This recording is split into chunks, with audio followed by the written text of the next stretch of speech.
Hey guys, welcome everybody to the Skolo Online YouTube channel, the channel that is all about learning. Despite popular belief, our channel is here to give you skills on programming, development, websites.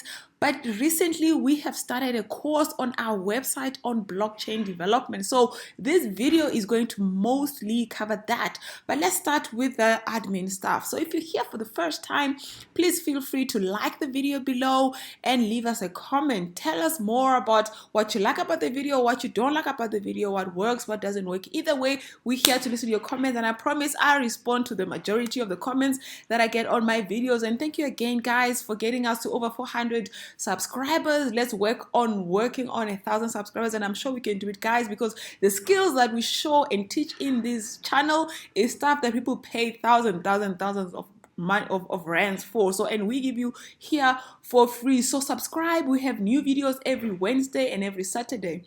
So if you're new to the channel, again, underneath every video that we produce, we have links to whether it's articles or it's websites, any sort of content that we will mention in the videos. I will usually link it in the description underneath the video. And also we've got timestamps to the majority of the videos, so you can read through the timestamps and just jump ahead to the section that you want to watch. Okay, so you don't have to watch the entire video. If you're only wanting to see a certain thing, read about it in the description and then jump ahead and only watch that section. And if you come back in the future again, you just wanted to remember and just rewatch one section, the timestamps are useful for that. We've got links to also our social media pages. Okay, so please follow up on our social media as well, because there's some items that we share on there that maybe we don't share on YouTube, especially when we've got new courses that we release on our website. We will share it on our social media, guys.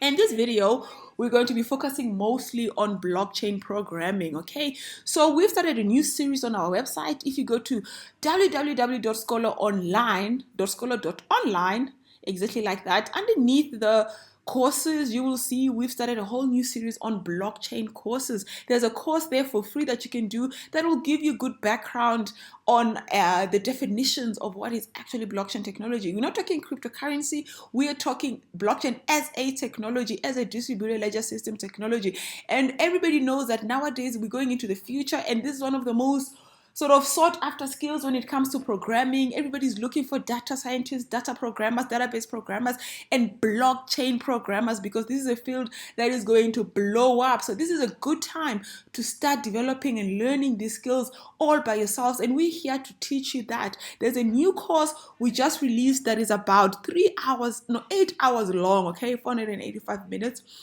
And this course, I'm going to share the first Lecture 4 and Lecture 5, I think, that I've picked that I think will be useful, because from Lecture 1 to Lecture 3, we're just doing the setup of the development environment. But from Lecture 4, Lecture 5, we're assuming the development environment is already set up. And you can go through like the first lectures where we're setting up a block, a Genesis block, and we're teaching you in Python how to start coding your first transaction, how to start coding your first block. So this is really, really interesting, okay? So those first 2 lectures actually is going to take about an hour of your time. So if you have the time, spend it and go through it here.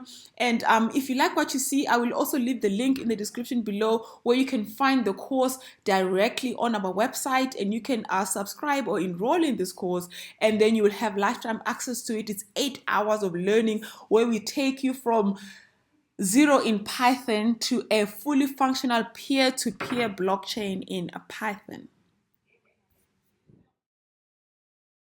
Welcome to this course. My name is Beta Hokong and I will be your instructor. We are going to be building a blockchain using the Python programming language. So this is a very, very exciting course. I'm really excited to be here to present this to you. We are going to create our own brand new proof of work based blockchain from scratch. I'm going to take you through this introductory video and show you all the things we will cover in this course. First of all, we will start by setting up our Python environment. We are going to be building this blockchain purely on a Python. Therefore, you need to have access to a device where you can install Python on it. We will be using a VPS machine. cloud-based, VPS, so you can follow along with that, or you can adapt what we're teaching you to any other sort of device that can host a Python program on it.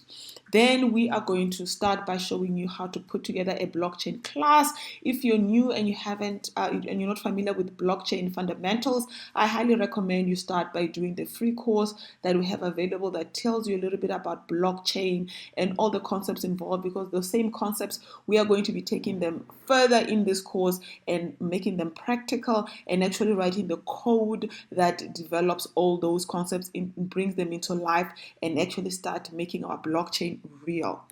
Then we're going to go through creating a blockchain wallet. This is your accounting system in blockchain that develops the identity of people that are participating in the blockchain. I will tell you exactly how to do that and how the signatures all come into play. Then after that, we're going to go into setting up an app that will allow us to communicate with this blockchain, all these classes that we've built, how we're going to talk to them and invoke the functions that we've built in the classes. I'm going to take you through all of that. We'll be using a Flask-based application, and that application will have endpoints that will be able to call upon those endpoints and talk to the blockchain and get it to do sort of the transactions and the different functions that we've written that we want it to cover. Then I'm going to go and set up threading, because it's going to be crucial that this blockchain application is able to run multiple tasks at the same time. If someone is calling on an endpoint and then somebody else is calling, and it still has to mine a block, and at the same time it has to communicate with a peer-to-peer server, we need to be able to run multiple functions at the same time, and we're going to use threading to do that.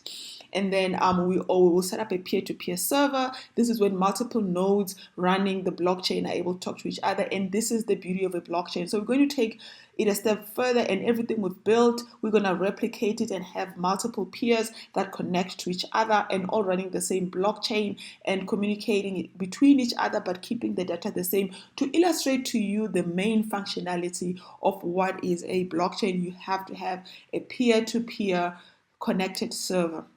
Then after that, we will show you how to set up a database, because it's crucial. Once you're running a peer-to-peer server, you have to actually store the information somewhere, because if a secondary server is the one that's processing a transaction and it sends you a block, you need to be able to confirm that the blockchain that's sending you is correct based on the blockchain that you have. Therefore, you have to be storing your own blockchain in your own database. Then after that, we're going to connect the nodes, and we're going to have at least 2 or 3 running servers, maybe 2 at least at the minimum, to show you how to do it. And you'll be able to then take that concept and take it a step further and connect as many nodes as you want. This will be a fully functional blockchain that is running on multiple nodes, that has got all the functionality of a proof of work type of blockchain. So the main mining algorithm that we'll be working with here will be the proof of work, which is the basic and the initial one that was created, the one that Bitcoin runs on, where you have to prove that you have completed the work based on the complex task that is going to give you to mine a block, and so forth and so forth. So guys, I'm really excited. This is really an involved course. So give yourself a couple of days, take time off, go through the concepts. Blockchain is quite complex. It's going to challenge your mind. It's going to challenge your thinking, but you're going to learn a lot. And you can take this and develop this concept into making even really complex structures. On top of it, you can build anything you want. We will do basic data on the blockchain, but once you know how the basic concept work, you can build anything you want to that blockchain to manage, but you'll understand the fundamentals, the details, the sort of the nuts and bolts, the engine, and how an actual blockchain is put together, guys. So I'm excited. Let's start learning. We are going to get our hands dirty in this course. We're going to go into the coding, into the Python coding, and we're going to develop our own blockchain in Python, and we're going to build it with all the elements of a proof of work type blockchain. So I'm really excited to show you guys what we're going to do. Now, I'm recording this intro video again at the end of the blockchain. So I've already done the videos where I'm showing you how to do this. So I just want to show you a little bit of a tease of everything we're going to cover. And if you find this interesting, definitely consider enrolling for this course and purchasing this course, because once you purchase this course, you will have lifetime value access to it, and you will be able to come onto this website of ours at any time. So you're not going to be paying monthly subscriptions month to month, or only getting access for like 6 months or whatever. You will have access for as long as you want. So even in the future, if one day you forget something of how you did something and then you wanted the details of it, you can always come back and rewatch it. But let me tell you take you through what we're going to be covering step by step in here. So the first thing we're going to cover in this course, and we're going the way I've designed this course is I'm introducing to you concepts one at a time.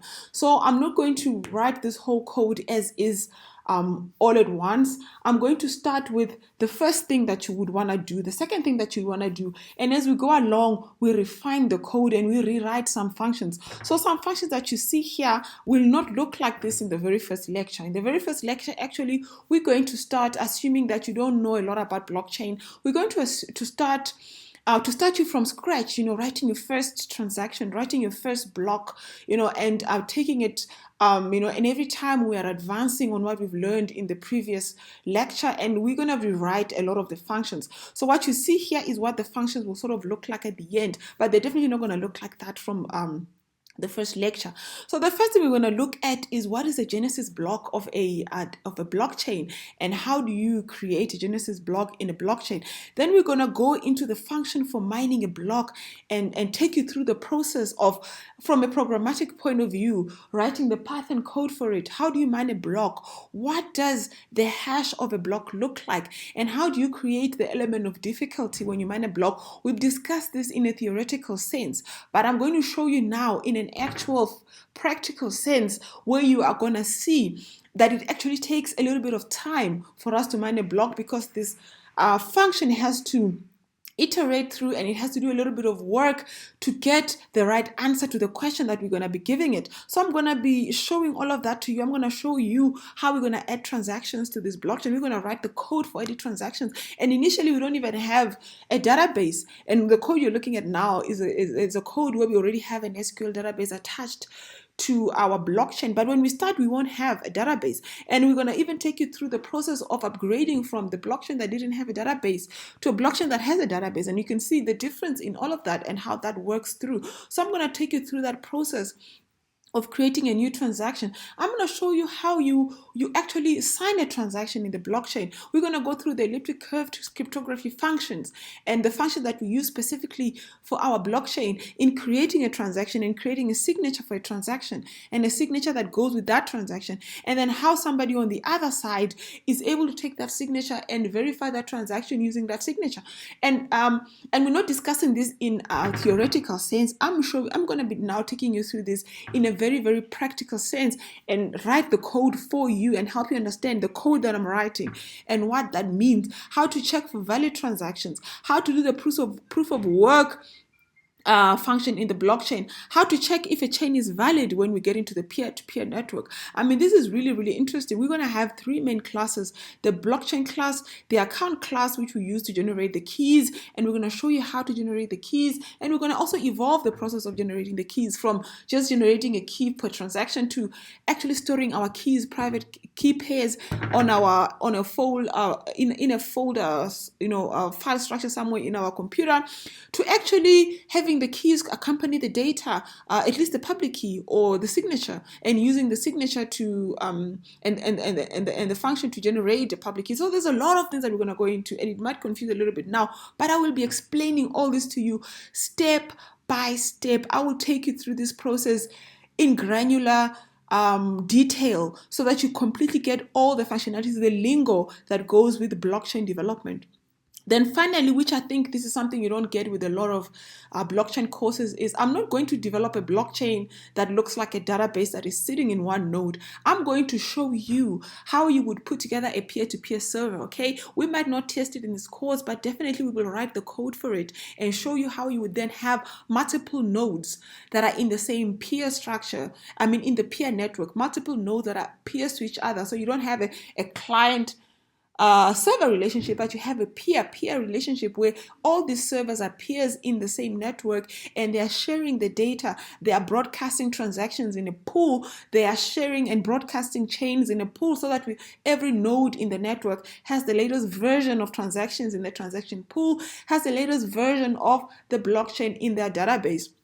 I'm going to show you how to create that peer-to-peer network, how to create the subscribers and the publishers, and I'm going to show you the library that we're going to use. And this is all so exciting, but don't get overwhelmed too early, because I am definitely going to be going through this step by step. I mean, we have over 20 lectures that we're going to go through in this. So it's going to be a long program. It's going to be detailed, but it will be detailed enough to help you understand the concepts. That is the most important thing, is that I'm going to take you through this very, very slowly, step by step, and allowing you to understand the concepts. And you will have something that looks like this when you're done, where every single node has a front end Flask facing client side that allows people, the owner of the node or whoever it is that has access to this node front end, to enter transactions. And this is how we will interact with our blockchain. But this node will be connected to other nodes, and other nodes also will have the ability to have their own front end facing areas where they can add transactions. But this node, as you add transaction, will be communicating with all the other nodes in the same network. So this is going to be really, really interesting. I'm excited. And if you're excited about learning how to do this in a programmatical sense, in coding it in Python, then this is the course for you. Definitely enroll in this now, and let's start learning. Now we're ready to get our hands dirty. Welcome back to the course. My name is Betha Khokong, and I will be your instructor on this Python blockchain course, where we're going to be building our own blockchain using Python from scratch. And the whole point of this exercise is to get you to understand the real fundamentals behind blockchain. This is a better way of understanding how a blockchain works, is to build it yourself. So let's get our hands dirty. From the previous lectures, you should now have your own, you should be sitting on your own directory. This is where we're going to be building our blockchain. If we list this, you can see all the files that we've created in here. And then you should have a second tab open that is connected to your virtual machine, which is where we'll be running our Python program, because we're not running it in the same place where we are. Unless if you want to run it where you are, you can install Python there. It's really up to you how you do it. But if you are following along, you would have these two tabs open. Then you would have Atom open to the files. These are the same files that are in your directory, and we're going to start working on this blockchain.py file. And then after that, if you remember from, if you did the introductory course, this is what we're going to be building in this course. We're going to be building a blockchain already. So we'll have the first block, the second block, and we're going to add some data to it. And we're going to take basically what is written here, and we're going to turn it into code, and I'm going to demonstrate to you how to do that. Okay, before we get started, we need to do a couple more things on our virtual machine to get it ready. We need to install our virtual environment where we shall be running our Python program from. Okay, and for that, I'm going to attach this in the course handouts, just to list down the steps that we're going to follow, and the sort of the instructions we're going to run on the code. I mean on the shell. The first one is we just want to update everything. So just copy that sudo update and just enter that in there, and it's going to just run, and it will require your sudo password. You will just enter it, and then it's going to run some updates in there. Okay, then after it's finished running this, you are going to run this second command. Okay, this command is going to install Python 3 pip. Okay, it's going to install the development tools for Python.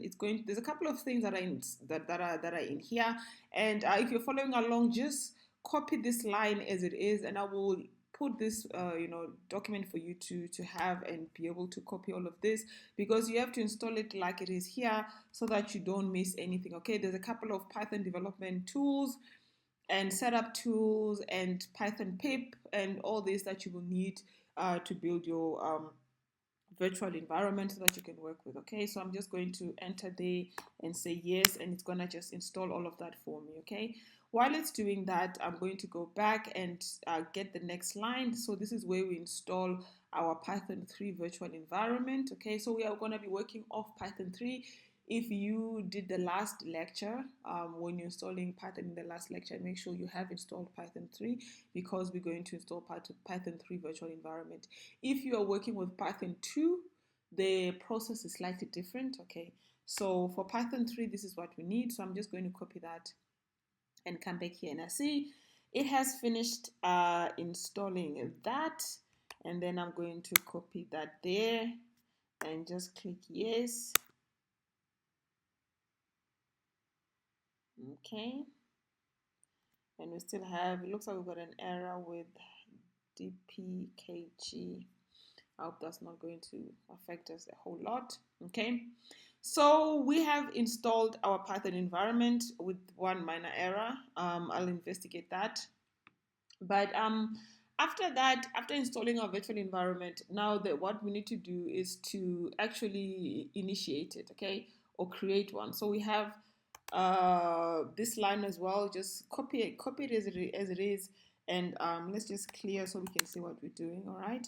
And then I'm going to paste that line over there. So what this is doing, it's now going to create a new virtual environment inside the directory. So when you run this command, run it inside the directory where you're going to be working from. So it's, in our case, development Python blockchain.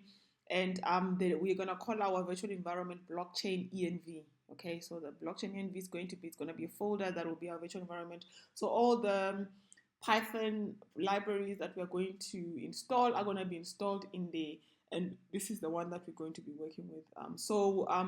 You can separate, you can build different Python environments for different Python programs, and they don't all affect each other. Okay. So let's do that and wait for that to run. So it has run. We're just going to list everything in the directory, and then if everything went well, you should now see a new folder called blockchain env that was just installed now with that command there, and all our sort of pip installations are going to run in there. And then after we've done that, the last command we need to run is to activate that environment. Okay, so I'm just going to copy this as well. Source blockchain env being activate, and then I'm going to go back to my shell there, and I'm going to type it and I'll explain what this does. It just goes into the blockchain env and looks under the bin, and then it'll activate the env. All right, so just click enter, and if everything goes well, you should now see the env activated on your command prompt. It wasn't there before, now it's there. So everything we're doing now, we are doing inside the environment. Installing the libraries we'll be using, even running the program, we are running it now inside the environment. So this is the best practice in running a Python program. You don't have to use virtual environment running a program. When I started a long time ago running Python, I used to just install Python, install pip, and then install all the stuff, and everything would be installed in my whole computer. Okay, and then I want to run a Python program using Python 2, not Python 3, and then everything is all mixed up and it's just a mess. So the best way to do this is when you're running a Python program is to get a Python environment for that Python program, so that all the Python libraries that you are installing for that program are sitting in the virtual environment, and then they are only applicable. So the virtual environment is like a little container, and everything is going to run in there in that little room. Okay, and as soon as you exit the virtual environment, you've exited it, and that's how it works with JavaScript. When you do a lot of the JavaScript type applications, they do it like that, but with Python you have to actually manually do the environment and install it from there. Now, what we're going to do is we're going to start installing the libraries that we'll be using, and I want to just install them all at once at the beginning, and I'll explain them as I go along as I'm using them, because I've done this before. I know all the libraries I will need, so I'm going to just try and install all of them one. But the important one is this one. This one is not connected to the blockchain program we're building. This is just part of the environment. The first thing you should always install after doing this is Wheel, because Wheel is going to help you install all the other things. Okay, then we're going to pip install. And another distinction: once you have installed Python 3 virtual environment, and you have installed you've installed it on a Python 3 Python, when you get inside the Python, you don't have to use pip3.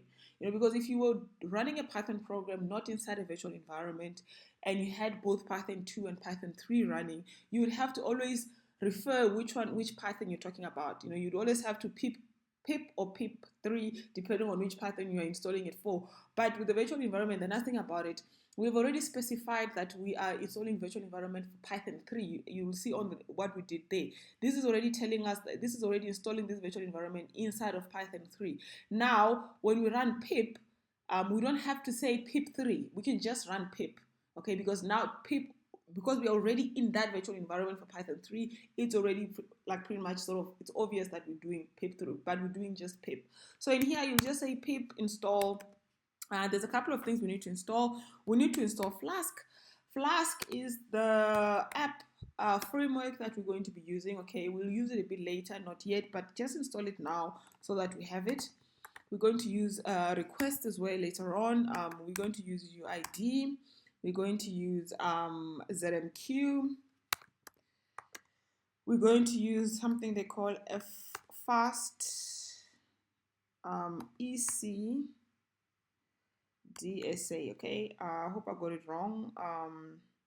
This is fast elliptic. This is the elliptic cryptography stuff. Okay, this is the cryptography stuff. Fast ECDSA, and then we need to I think threading as well. I'm not sure if we actually have to install this. We're going to use SQL database, but because we're working off of Flask, we can just install the Flask MySQL. I think that's it.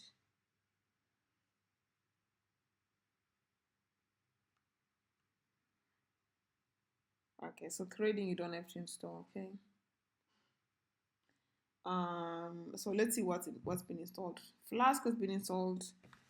Request has been installed. UUID has been installed. ZMQ has been installed. Fast ECDSA has been installed. And then I haven't seen Flask MySQL, so let's do that. Pip install Flask MySQL. Yes. No, sorry. I spelled it wrong. Pip install Flask MySQL, like that. Okay, perfect. Then let's I don't know if we have to install this or if this is also included. Okay, now pip install.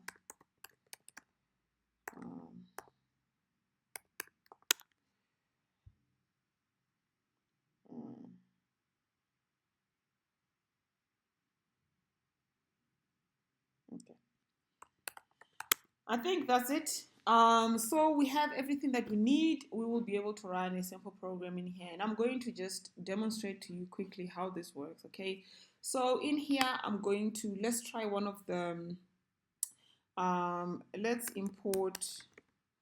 So we can import everything we've installed, even though we haven't installed it in this computer, we've installed it in that computer. We're not going to be running it in this computer, we're going to be running it in that computer.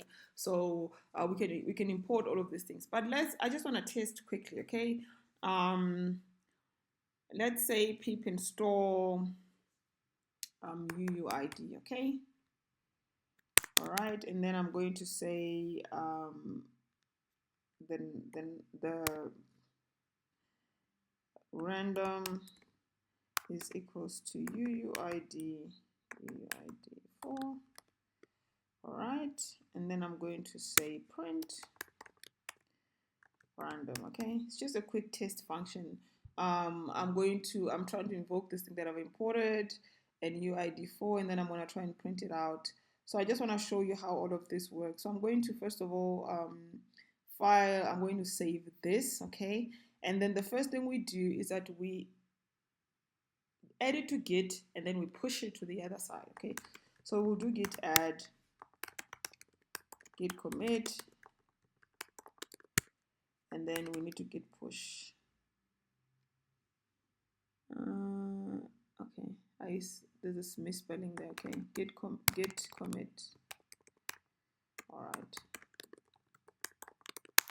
All right, and you can see the stuff has changed, and then we're going to push it. Remember, you've already set the origin master, so we're just pushing it directly to our virtual machine. We set it up in the previous lecture. All right, you need to enter your password for root. And then on this side, now we've pushed it. This is currently here. If we say py, and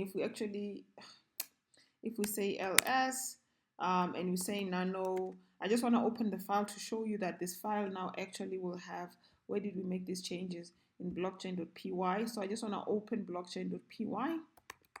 If you say nano blockchain.py, nano is the text editor from the Ubuntu side. Nano.py, it opens up that document. This is what we just typed in here. So inside that file, this is what we've typed, and then I'm going to close it. And then after we've closed it, we're just going to run it. And the way to run that Python program is just type Python.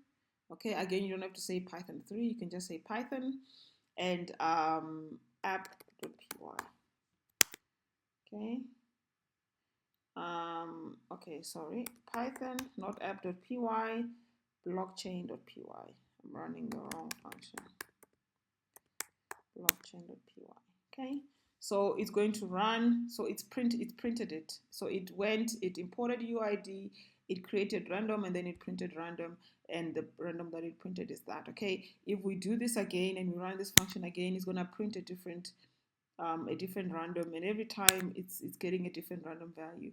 Okay, so now we know that our sort of setup works, that we can write code here, we can push it over there, and then we can run it from our Ubuntu machine. Okay, this is what we're going to be doing all the way going forward. So let's get into our blockchain. Okay, I'm going to import everything that I've sort of bought. Import. Okay, finished importing everything.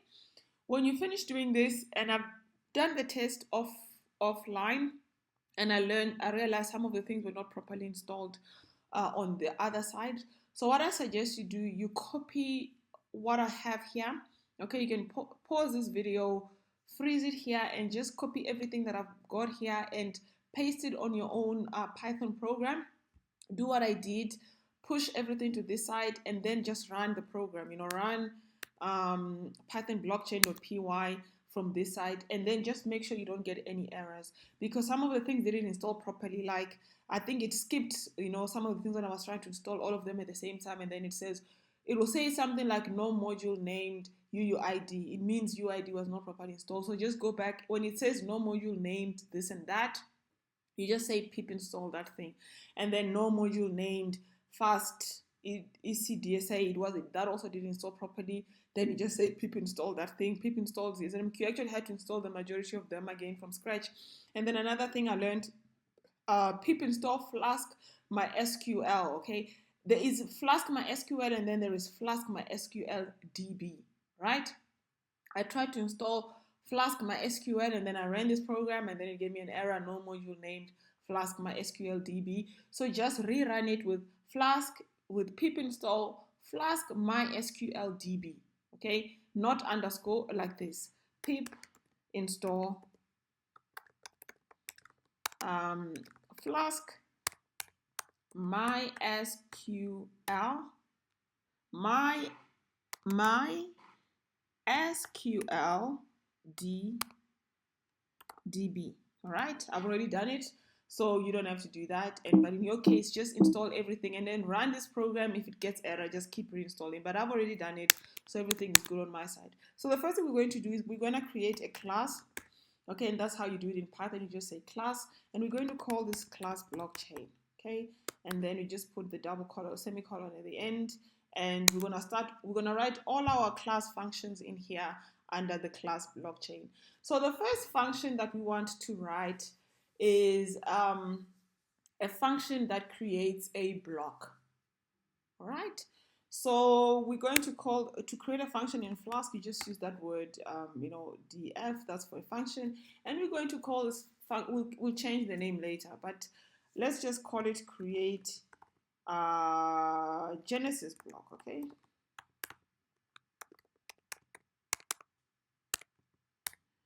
right. So class blockchain dev create Genesis block. And for this, we need a couple of things to create a block, okay? And I'm going to take you back to this, what we did here. So we need to know what is the index number. We need to know what is the timestamp that we're creating this at. We need to know the data that goes into the Genesis block. We need a nonce, and then we're going to have to calculate a hash, and then all of this is going to form our Genesis block. And we're going to create the block using a Flask dictionary, which is like a form of like a data set, that a set of data in one, it's sort of in one place, and that data set includes all these variables in that data set. So every time you get an instance of a block, every block must have an index, a timestamp, the data, the nonce, and the hash. If you understand object-oriented programming, that is how object-oriented programming works. You have your objects or your classes, and a class can contain functions, but it can also contain data sets, which are like objects. And within this data set, in Python, we call them dictionaries. Within this dictionary, you'll have like a value, pay, like value and product pay, whatever. So each and every block data set or block dictionary will have an index, a timestamp, data, nonce, and you have to define all of these variables for each and every single block. The data inside the variables can change. So the index can be 1 for this block, and it can be 2, can be 100 for another block, but each and every block will have a variable called index, okay? The timestamp can be today, tomorrow, whenever for different blocks, but each and every block will have a variable that is called a timestamp. The data as well can be different, but the data variable must be defined. The nonce must be defined, and the hash must be defined. So we're going to have to create a class. We're going to have to create a dictionary that has all of this, okay? But we're not going to overly complicate this because we don't have a lot of dictionaries in this program that we're going to create. It's just really going to be a dictionary of block, and then everything is going to work with this dictionary. So we're just going to create it in the function as we go along, okay? So we're going to say, because the other way of doing it is to have a different file for dictionaries, and create them as objects, and then call that object inside your function. But we don't want to overly complicate this. For now, we're just going to do it like manually on the go to just simplify the process for you, okay? Because this blockchain actually is not as hard as it might look, okay? So for now, we're going to say create Genesis block, all right? And then we're going to define all the variables that are going to go into creating this Genesis block.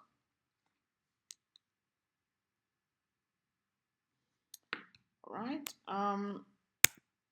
And then we're going to say that a block is equals to a dictionary. Okay. This is the function of representing a block. We're going to say a block is a dictionary. Okay. And then within this block dictionary, we're going to have different variables, okay? So the first one is the index, okay? So the index for this, the first, the index for the Genesis block, creating the Genesis block is 1. We're gonna start with index 1, okay? And then the next variable that goes in there is going to be the, we've got the index, and then the next thing that we need is the nonce. No, we need the previous hash. Okay, because this is our Genesis block, we're going to just say our previous hash is 1, 2, 3, 4, 5, 6, 7, 8, 9, 10. Okay, we're going to give it 10 zeros, whatever it is, just put it like that. It doesn't matter what you define as the previous hash, actually. And then the block nonce, we're going to give this a random number. So we're going to call this 456. Doesn't matter. Okay, and then we will get back to this later, okay? The block data, we're going to say this is the data, the information. It would be the transactions. It could be anything. This is the information that is going to be stored inside of the block. So in our case, I'm just going to pick a string and call this string, this is the Genesis block of Skolo online Python blockchain. Okay, so this is a representation of a string. How you represent a string in Python, you'll just type everything inside inverted commas. Okay, then that represents a string. If it's a number, you will just type it as it is, and Python knows it's a number. This is why I love Python, and the difference between Python and a lot of programming languages. In a lot of programming languages, especially Java, you have to define that this is a string, this is a number, this is a long number, this is a short number. You know, Python is just, you just write it, and Python just knows, okay, this must be a number, this must be a string. And so Python is one of the most intuitive languages. You can almost think your way as you're writing the code, and sort of create your logic as you go along, and just type it as you would think it in your head. And then it just, you know, the Python language is really easy to work with that way. The only thing you have to remember in Python that they're very strict on, and maybe I must mention this at the beginning, is your indentation, you know, like the spaces you have from the beginning of your, you know, like when you write a class blockchain and you type enter, you know, you have to then like leave 4 spaces before you write def, and so forth and so forth. This what we call atom, you know, that I'm using, the atom code editor that I'm using does this for me automatically. But if, for example, your code editor did not do the indentation for you, you would have to sort of count them yourself and make sure that you don't get that wrong, because Python is very strict on it. So you have to get that right, okay? So the block data, that's what the block data is. We need the block timestamp, all right?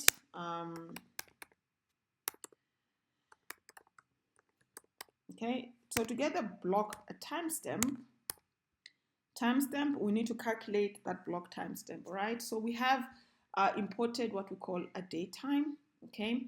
So we're gonna calculate our timestamp quickly, okay? And I'm going to call this variable, I'm just gonna create a variable, and I'm gonna call it the time. And the way you do that, you would say this datetime, okay? Dot datetime, okay? Datetime dot datetime twice, okay? And then you say now, right? That's if you imported it like that. A faster way of doing it is to not import it like this and say from datetime import datetime. Okay, so already if you do it like that, saying from datetime import datetime, it already included one datetime, so you can remove the one datetime out and just have the time is datetime dot now. And then this is going to be like a datetime object, okay? So you need to convert it into a string so that you can put the string into your timestamp, okay? And I have it in here somewhere. I've put my notes here because I don't want to forget, okay? So the format especially. So the timestamp will be the time times strict time. So this is just a function that converts your date time object, which is this one here, into a string, and then you define how to show that string, okay? And then now it can go into the block as a string. And then after that, I'm going to, so we have the index, we have the nonce, we have the hash, we have the previous hash. Okay, we don't have the current hash, okay? We don't have that. We're going to calculate that later. We have the previous hash, we have the timestamp, we have the data. Now we have to calculate the temp, and for the hash, the current hash. All right, so to get the current hash, I think I've got it in there, okay, encoded block. So you have to, first of all, encode the block that you currently have, and then after that you can calculate the hash. So let's do that, okay. The encoded block, I'm going to just copy that in here, and then I will explain to you what this does first, okay? So we take this block as it is. It's currently a dictionary object, and if you understand, in Python, dictionaries are not always ordered. They're like unordered objects, you know. So you know, it can like decide how it wants to order it itself. And when it comes to hashing things and hash and you know, hash functions, you need to understand that even if you just like put a comma in the wrong place, the hash changes. So for us to not have errors and issues with the way we're going to be hashing our objects, we always have to order the dictionary. That's why we have this sort keys true. Before you hash any object, we are going to sort the keys out so that it's sorted in a specific order, and it will always be sorted in the same order every time, because once you hash it, if the order changes, and you hash it again, it will give you a different hash signature. Even though the data is the same, if it's ordered differently, the hash will be different. So for us not to get errors with our blockchain, because the hash function is very sensitive, I mean, even if you put a comma in the wrong place, the hash will be different. We have to order the block. So this is what the encoding does. Okay, not what the encoding does, but before we encode it, we sort the keys of the block. So we take that block function and we sort the keys, right? And then after we do that, we encode it. But before we encode it, we JSON dumps, which means we now, sort of this function of creating like a string from the JSON, from the Python library. And let's just make sure that I've got JSON imported. Yes, I've got it imported. So we're using that to sort of create a string from the Python dictionary, and then we take that and we encode it, and now we have an encoded block. And then this is what we are going to hash. Okay, so we go back to this function, and then we're going to use the hash library, okay, to hash it. And I will explain to you what this does as well. Okay, so the hash so I'm going to call this the new hash. The new hash is we're using the hash library. We're using the SHA-256. So this is the 256-bit encryption. If you recall, we discussed this when we're doing the introductory course, that our data is, the signature is on 256-bit sort of signature encryption, but also the hashing is the same. Okay, this is the level that we use, that is used in a lot of the blockchains. You can change this encryption to anything that you want. We have just decided to use the 256-bit encryption, and then we use the encoded block. That's the one that we we create the hash for, and then we use hex digest because that just sort of displays it in a format that we are going to be able to read. Otherwise, it's going to show it like a 256-bit number, which is not going to make a lot of sense to you. So it takes that number and it sort of represented in a hex format, okay, so that you can be able to read the number clearly with like few digits on it. Okay, so once you've done all of this, we now have we have created our Genesis block, and our Genesis block has a new hash. Okay, and then what I'm going to do, I'm going to just say block new hash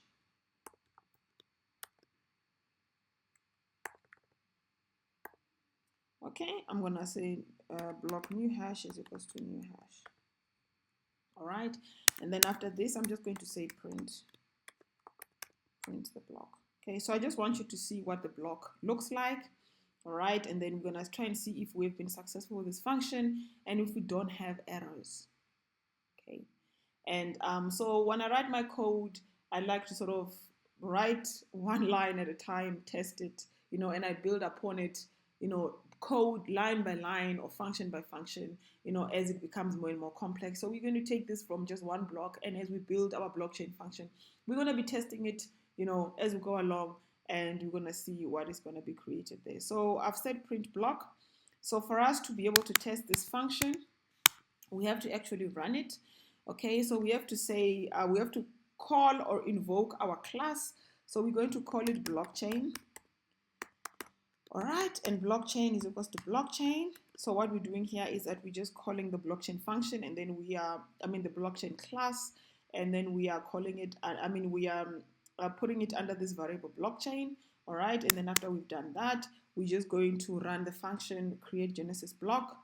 And then so for us to do that, we say blockchain dot create Genesis block like that. And then what this will do is that it will run this function create Genesis block, and at the end of this function, it should print for us the Genesis block so we can see it for our blockchain. Okay, so let's save this. Let's push this.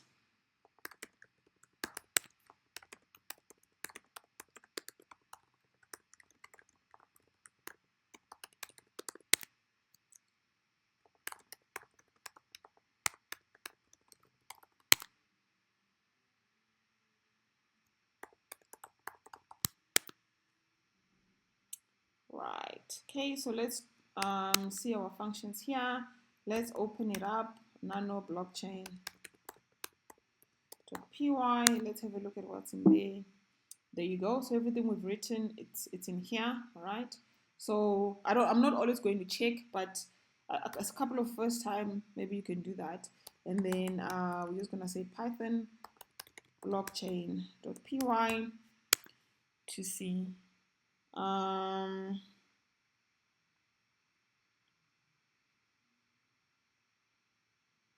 Oh yes, okay. Yeah, I know what this is. Okay. So yeah, so we're gonna fix this because we need to, yeah, we need to say self in here before we can continue.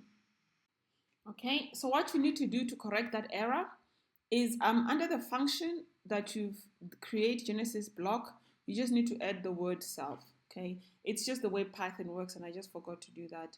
Doesn't really mean anything, but you have to do it not to get the error. So I've added that, and then you're gonna push everything. I've already done that.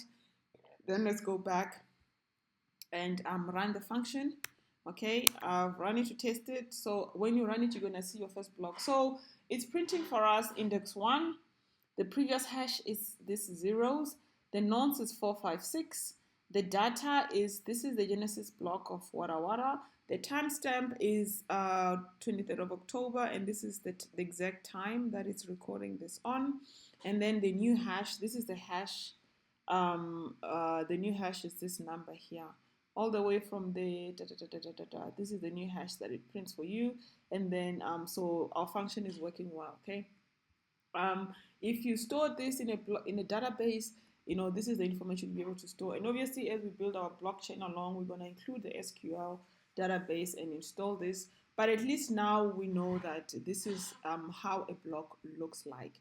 So in the next lecture, we're going to start building more into this blockchain functionality regarding transactions and so forth, because there's a lot that goes into the blockchain class, not just creating the Genesis block. Obviously, after creating Genesis block, there is going to be the mining function where you actually now create any block with the previous block before it. Okay, so we will do that in the next lecture.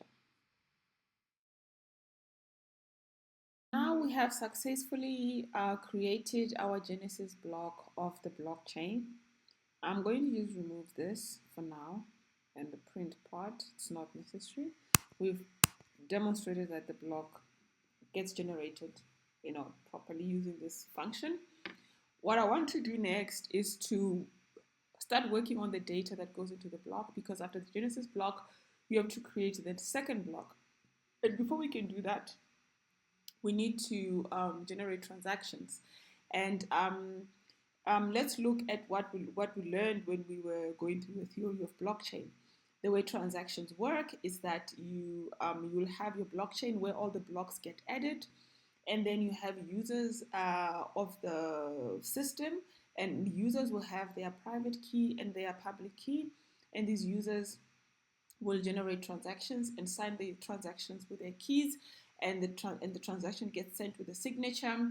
And then the blockchain would have to verify the signature of that transaction before the new transaction gets added into the blockchain. And all of this is done using what we call our elliptic curve cryptography.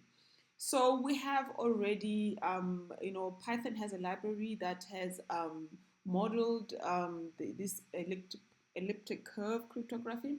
And that library is this, I think I have it on the other side, is this fast ECDSA. Okay, so it's fast electric curve, DSA, I don't know what everything stands for, but basically this is a library we'll be using. And from here, we'll be able to import the curve that we're working with, the ECDSA and the keys, all right? So we'll be using these to generate our elliptic curves and our private and public keys, and then the same to generate the signatures and signing of the signature and verifying of the signature. We'll be using this library. So we don't have to do the math ourselves.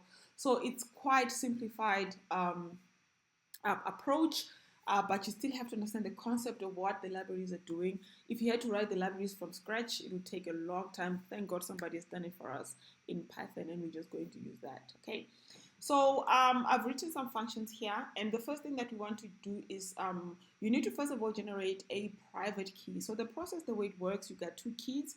You start with a private key, and the private key is the one that belongs to the user. And then that private key is just one. Each account can have only one private key. But one private key can generate multiple public keys. But a public key is always associated with its corresponding private key. all right? And both the public key and the private key are used to generate a signature, okay? It'll be better when I'm demonstrating to you in practice. So I've written some of this code here, and I'm just going to copy it and use it. So the function to generate a private key is this one over there. So let me copy that one, okay? And I'm gonna go to account, and I'm just going to say class account, no class account. Okay, so how do you write that? Okay, class account, like that, okay? And then def, okay, let me just copy that def, like that. Okay, so we're gonna have a function that generates a private key, and that private key is, you will use keys, you use this library from the factessor library, and generate private key. That's a function within the library, and then we will use the curve and the 256K encryption to generate your private key. Okay, and then I'm going to delete that, and then I'm just going to say return private key. Okay, and then what I will do here is I will also just quickly do a function for the public key, because once we have the private key, we might as well do the public key as well. Okay, so let's generate the public key. Okay, to generate the public key, you need the private key. Okay, and then the private key gets added into, you use the keys, get public key from the private key and the curve, and then you can get the public key. Okay, so this one returns the private key.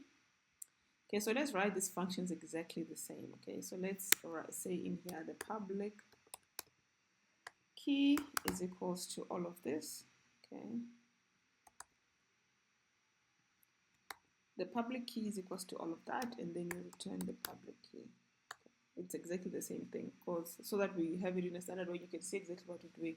So in this specific case, we are generating the private key, okay, and then we are returning it, and then here we're generating the public key, but we are generating it from the private key.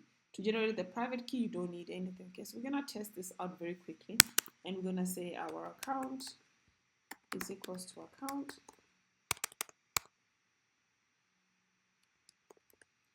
Okay, like that.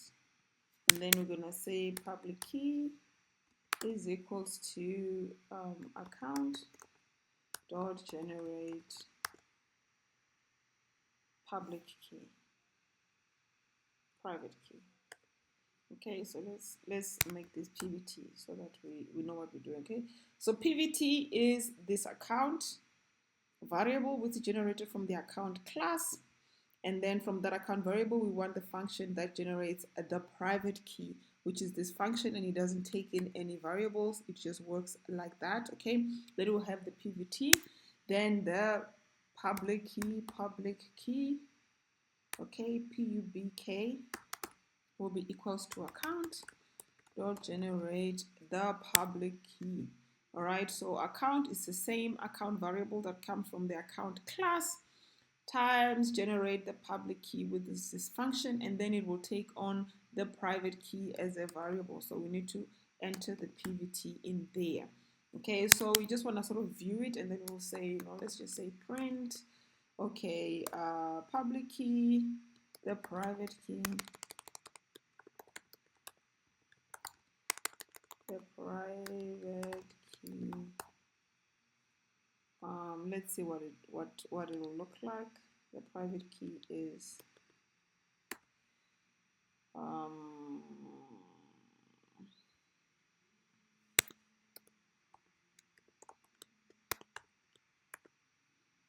print the PVT.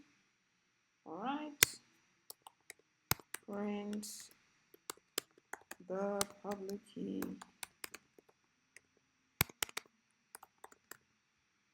All right, print PUBK. PUBK. This one, PUBK. Okay, we want to print that. Get the spelling right. So we've got the public key is the what, the private key is what. Okay, so we're just testing this as we go along, that our functions have sort of downloaded properly. And let's do what we normally do here, which is push this git add. All right, checking the keys.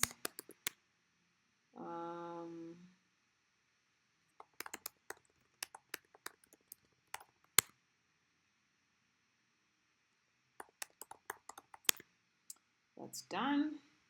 Okay, so once you run it in the function that we need to run now is Python, no longer blockchain.py, because we've written this in a different function, in the different file account.py. So we're just going to run Python account.py. So let's try that. Okay, account is not defined. All right. So there's something wrong with the spelling there. Okay, so this is account, should be the same as account there, should be the same as account there. So there was just a bit of a spelling error there. That's all right. We're just gonna quickly do this again.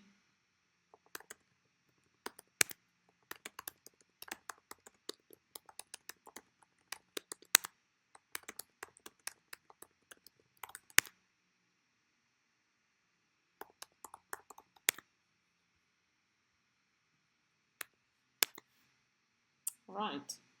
So the private key is, this is our private key. This long number there, that's our private key.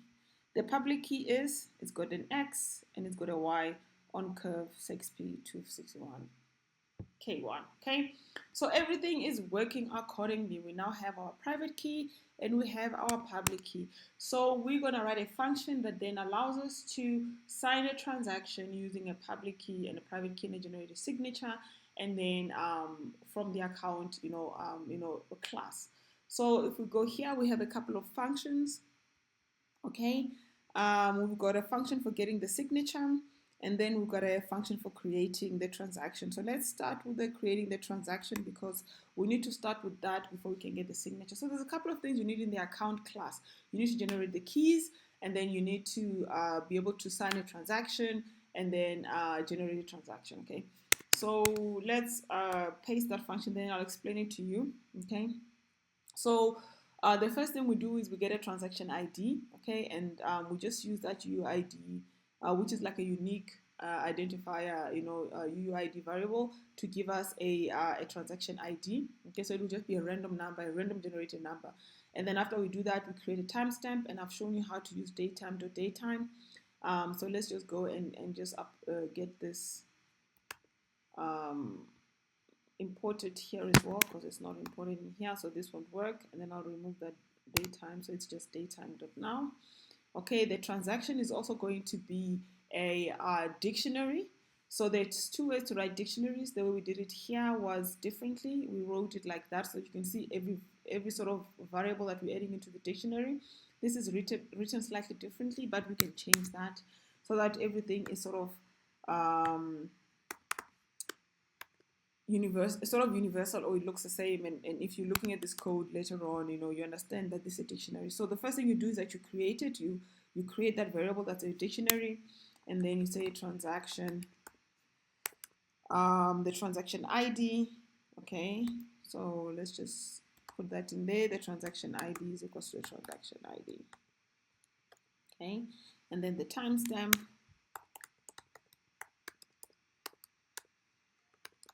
Timestamp is equals to the timestamp, which is that timestamp that you've created over there. Okay, this timestamp here. Okay, the transaction ID is that one, the timestamp is that one. We're just sort of assigning them into the dictionary under those variables. And then the last one is the data. Okay, the transaction data. We don't know what that is. It is the data. It will come in when we are calling this function. Okay, so you can then remove that, and then you can just return the transaction. So what does this function do? This function, when you invoke it or when you call it, it creates a unique identifier for the transaction. This will help us to be able to to sort of relay transactions to their transactional ID. it gives it a timestamp when the transaction was created. I know there's a timestamp for the block, but the transaction also gets its own timestamp because you might have multiple transactions in a block, and then you might want to know when each and every single transaction was created for that block. So we create IDs and timestamps for the transactions as well. And then after we do that, we create that dictionary object, and then we assign the variables, transaction ID, timestamp, and the data, but the data will come in there. We don't know what that data is yet. And then there's a function for creating a transaction. And then the last one is a function for signing the transaction. So let's just copy that and put it in here as well. And all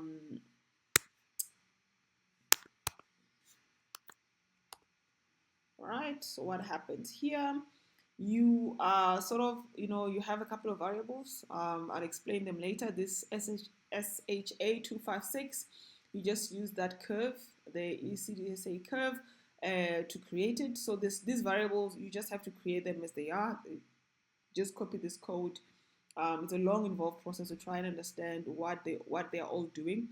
But basically, you need these two variables, and then the signature itself is that you will go on the curve, and then you will invoke the function sign, and then you will enter the transaction, all right, and then the private key. Okay, so to sign the transaction, you only need the private key of the account that is creating that transaction. So if we created an account and we got our own private and public keys, okay, every time we create a transaction object, that transaction object is the one that goes in here. So this transaction is an object, okay?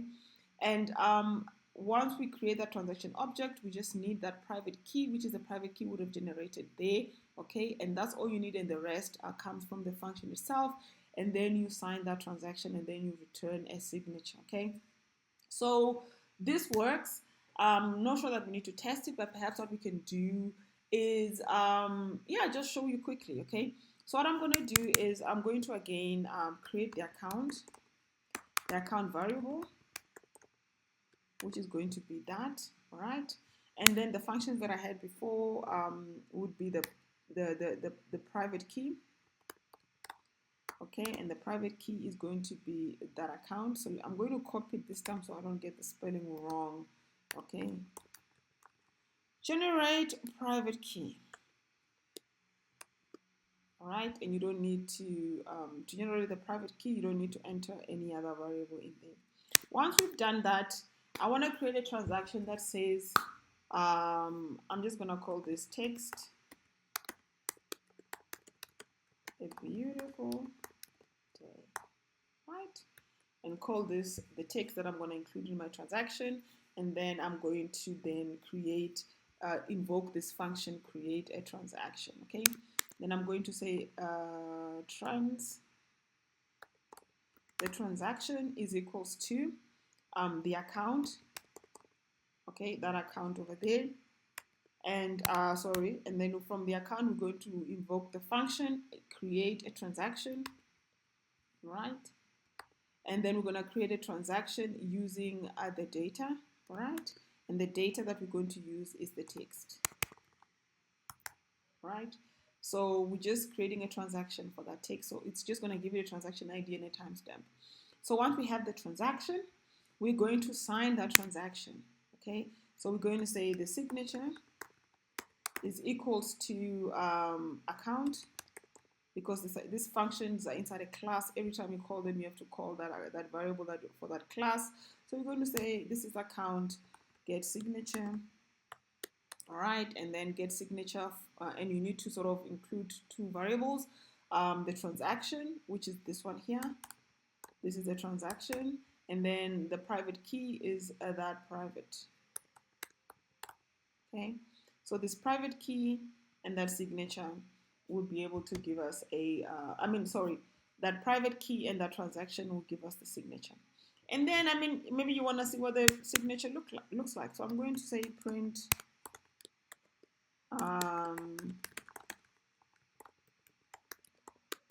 this is the transaction.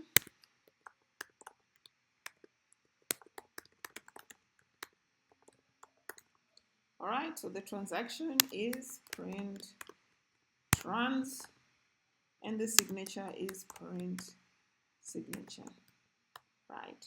So we're going to print this trans, and then we're going to print this signature. All right, so let's save this and let's push it, and then let's see what it looks like.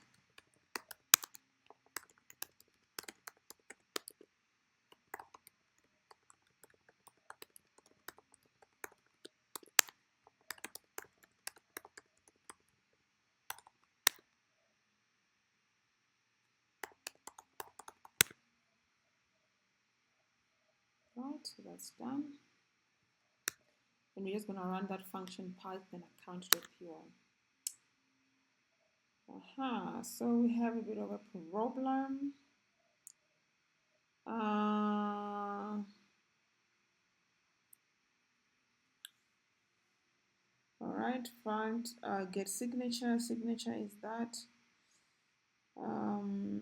value error message transaction ID timestamp data of type dictionary cannot be converted to byte. All right. Okay, so we've got to do something. Yeah, I know what's the problem. Okay, sorry. Okay, so we can't sign the dictionary. We can't sign this transaction like this. Okay, so what we need to do is, first of all, we need to create like an encoded string the same way we did when we were creating the hashes for the block. We need to create an encoded string for the transaction, and then sort the keys, and then we can sign it. Obviously, that makes sense. But this is fine because this everything else is still fine. So I won't do that now. I will do that when we actually start creating transactions. But we'll do that in the future. So for now, this is our class for account, and then we're going to continue some more and create more code for our blockchain and for our account, and then start working on creating actual transactions and start building towards getting the app that actually communicates with the blockchain. So for now, we don't have the database yet. So I know that whatever you're doing, whatever the blockchain, whatever we're doing now just disappears as soon as we stop running the program. Okay, that's fine because we're still putting together the building blocks. We're still putting together the building blocks. So bear with us. Let's follow along. We're going to do this step by step until we reach the end.